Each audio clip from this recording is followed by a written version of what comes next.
umekuja Dar es Salaam. Sasa hii unavaa kama uko Arusha. Nani kakwambia uvae namna hii? Sasa mzee kangu unataka mimi nivaeje? Vaa kama mimi babako unavaa. Mimi siwezi vaa hivyo. Mimi kijana. Nilikuwa na swali moja nataka kuuliza. Umekuja Dar es Salaam.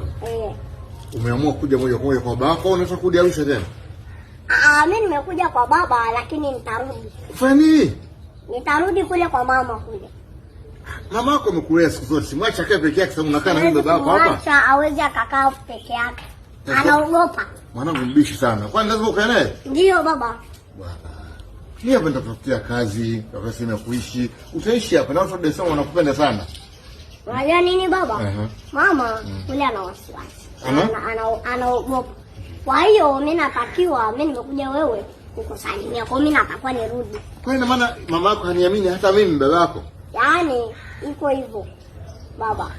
Sasa ukija tena akisha uji na haya maududu yako. Ya nini haya? Haya nini haya? Haya, sijinayo tena. Ya nini umekuja nayo? Hii si usanii.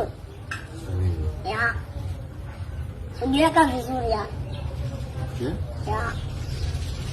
Hali nzuri. Maana huku kikaa vibaya, huku walogaji ni wengi. Mambo ushewe nje mwanangu saizi huku. Baba huku watu ni wengi baba. Unaweza kusimamisha kijiji ngaa. Uliko Arusha?